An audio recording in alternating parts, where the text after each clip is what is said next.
আসসালামু আলাইকুম। Recipe by beauty চ্যানেলে আপনাদেরকে স্বাগত জানাই। আজ আপনাদের সঙ্গে শেয়ার করব সজনে ডাঁটা, ডিম আর মসুর ডাল দিয়ে ভীষণ টেস্টি একটা রেসিপি।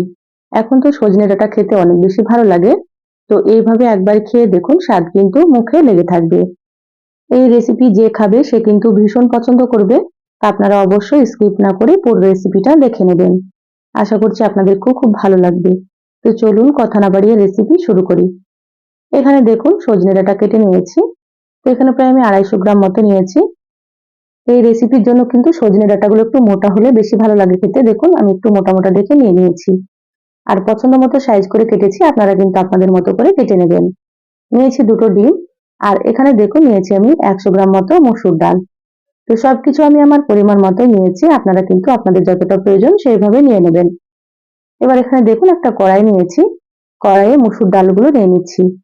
তো মসুর ডালগুলো আমি কয়েকবার পানি পাল্টে খুব ভালোভাবে ধুয়ে পরিষ্কার করে নিয়েছি। তো সম্পূর্ণ মসুর ডালগুলো দিয়ে দিলাম। এবার আমি এখানে দিয়ে দিচ্ছি কেটে রাখা সজনে ডাঁটা।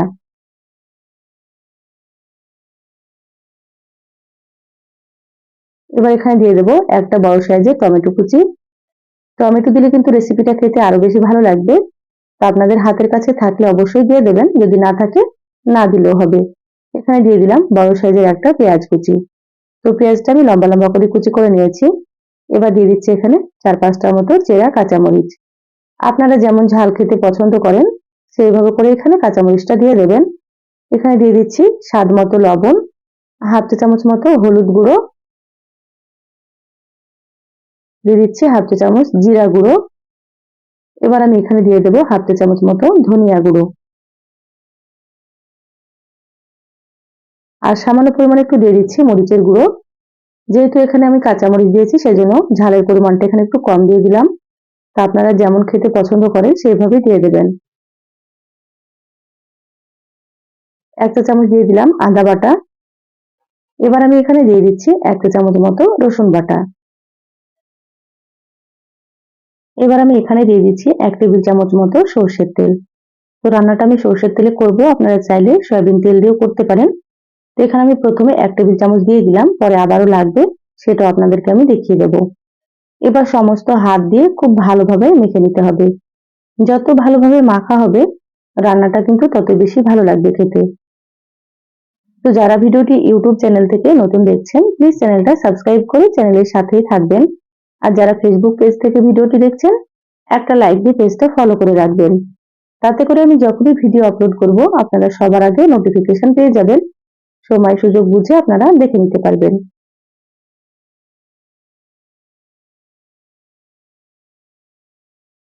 দেখুন একটু সময় নিয়ে সুন্দর করে মেখে নিয়েছি। এবার আমি এখানে দিয়ে দিচ্ছি পরিমাণ মতো পানি।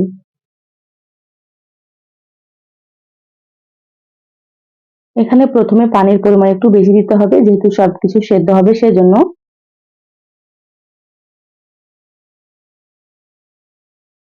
দেখুন খুব ভালোভাবে নেড়েচেড়ে নিলাম। তো এখানে পানির পরিমাণ একটু কম লাগছে, তো এখানে আমি আরো একটু পানি দিয়ে দিলাম। এখানে প্রায় 3.5 কাপ মতো পানি দিয়েছি। এবার ঢাকা দিয়ে দিচ্ছি। গ্যাস কিন্তু এখনো জ্বালাইনি, এবার আমি গ্যাসটা জ্বালিয়ে দেবো। ঢাকা দিয়ে রান্না করে নেব 7 থেকে 8 মিনিট মিডিয়াম আঁচে, তারপরে আপনাদেরকে আমি দেখাচ্ছি। মিডিয়াম আঁচে 8 মিনিট মতো রান্না করে নিয়েছি, ঢাকাটা খুলে নিলাম। খুব ভালোভাবে একটু নেড়েচেড়ে নিচ্ছি। দেখুন ডালগুলো কিন্তু এখনো পুরোপুরি সেদ্ধ হয়নি, এখানে আরো কিছুক্ষণ সেদ্ধ করে নিতে হবে। তো এইভাবে মাঝে ঢাকা খুলে একটু নেড়েচেড়ে নেবেন। তো আবারও আমি 6 থেকে 7 মিনিট মতো মিডিয়াম আঁচে রান্না করে নিচ্ছি, তাহলে ডালগুলো খুব সুন্দর মতো সেদ্ধ হয়ে যাবে। তো ডালটা রান্না হতে দিলাম, আর এখানে দেখুন একটা বাটি নিয়েছি, বাটিতে আমি ডিম ভেঙে নিচ্ছি। তো এখানে আমি দুটো ডিম নিয়েছি, আপনারা চাইলে কিন্তু ডিমের পরিমাণ এখানে বাড়িয়ে নিতে পারেন। তো দুটো ডিম ভেঙে নিলাম। এবার দিয়ে দিচ্ছি সামান্য একটু লবণ। এবার কাঁটা চামচ দিয়ে খুব ভালোভাবে লবণটাকে মিশিয়ে নেব ডিমের সঙ্গে।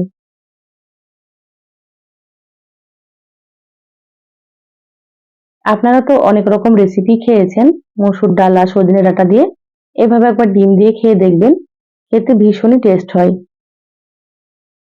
দেখুন লবণ খুব ভালো মতো মিশিয়ে নিয়েছি আর সুন্দর করে ডিমটাকে ফেটিয়ে নিয়েছি, সাইডে রেখে দিলাম।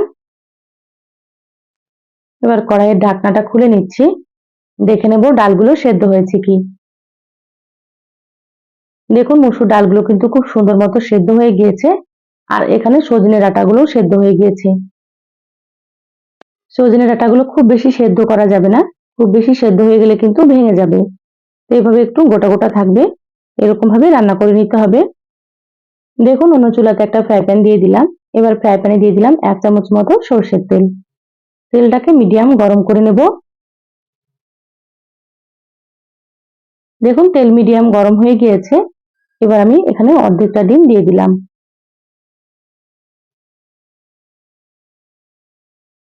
ডিমটাকে এভাবে খুন্তি দিয়ে একটু ছড়িয়ে নিচ্ছি। এবার এক পাশ থেকে এইভাবে করে রোল করে নেব।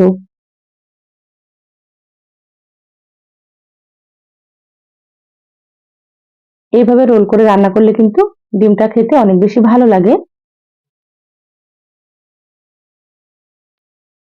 এবার আমি বাকি ডিমটাও দিয়ে দিচ্ছি।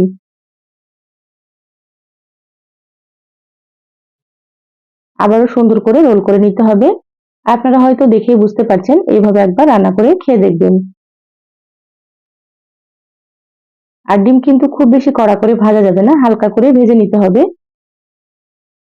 এবার আমি এভাবে করে পিস পিস করে কেটে নেব। এখানে আপনারা কিন্তু আপনাদের পছন্দ মতো সাইজ করে কেটে নেবেন। এখানে আমি দুটো ডিম দিয়ে তৈরি করছি। আপনারা যদি বেশি করে ডিম দিয়ে তৈরি করেন, রোলটা কিন্তু আরো অনেক বেশি বড় হবে আর খেতেও কিন্তু অনেক বেশি ভালো লাগবে। এবার আমি ডিমগুলোকে তুলে নিচ্ছি। ডিমগুলো তুলে বাটিতে রেখে দিলাম। এবার এখানে দেখুন কড়াইয়ের ঢাকনাটা খুলে নিচ্ছি। আবার খুব ভালোভাবে একটু নেড়েচেড়ে নেব। এবার আমি এখানে দিয়ে দিচ্ছি ভেজে রাখা ডিমগুলো।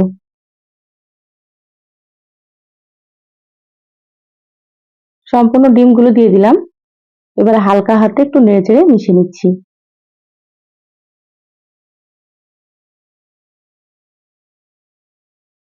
খুব ভালোভাবে একটু মিশিয়ে নিলাম। ঢাকা দিয়ে 2 মিনিট রান্না করব, তাতে করে ডিমের ভেতরে মশলা ঢুকবে আর ডিমগুলো খেতেও বেশ ভালো লাগবে। তো ডালটা আমি সাইডে রান্না হতে দিলাম, আর এখানে দেখুন ফ্রাই প্যানে আবারও 1 চামচ মতো তেল দিয়ে দিচ্ছি। এবার আমি এখানে দিয়ে দিচ্ছি একটা শুকনো মরিচ আর দিয়ে দিচ্ছি হাফ চা চামচ মতো গোটা জিরা। এবার জিরা শুকনো মরিচটাকে হালকা একটু ভেজে নেব।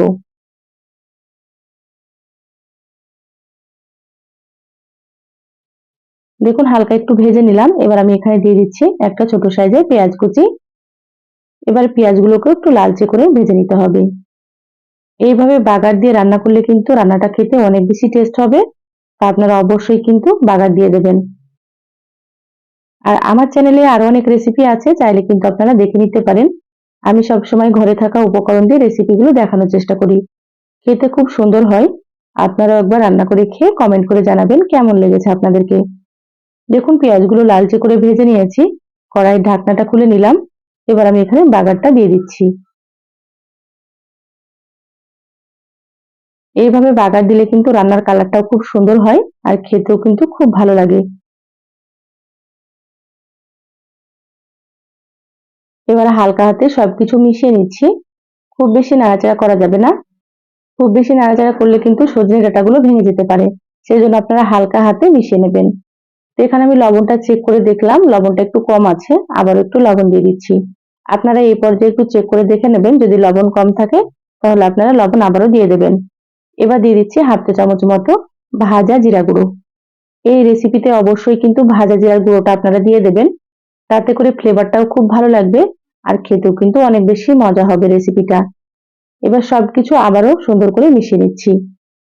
ডালটা এরকম একটু পাতলা করে রান্না করে নিতে হবে, কারণ নামানোর পরে আরো একটু ঘন হয়ে যাবে। দেখুন সবকিছু মিশিয়ে নিয়েছি, রান্না হয়ে গিয়েছে, গ্যাস বন্ধ করে দিলাম। ঢাকা দিয়ে 2 মিনিট মতো রেখে তারপরে আপনাদেরকে দেখাচ্ছি। দেখুন 2 মিনিট পর বলে ঢেলে নিয়েছি, মাশাআল্লাহ কতটা সুন্দর হয়েছে। কালারটা দেখে হয়তো আপনারা বুঝতে পারছেন। এই রেসিপিটা কিন্তু মাছ মাংসের স্বাদকেও হার মানাবে। তা আপনারা অবশ্যই এভাবে একবার হলেও রান্না করে খেয়ে দেখবেন। এই সহজ রেসিপিটা আপনাদেরকে কেমন লাগলো চ্যানেলের কমেন্ট বক্সে কমেন্ট করে জানাবেন। ভালো লাগলে একটা লাইক দিয়ে ভিডিওটা অবশ্যই শেয়ার করে দিবেন। সবাই ভালো থাকবেন, সুস্থ থাকবেন। দেখা হবে আবারও কোনো নতুন রেসিপিতে। ধন্যবাদ সবাইকে। আল্লাহ হাফেজ।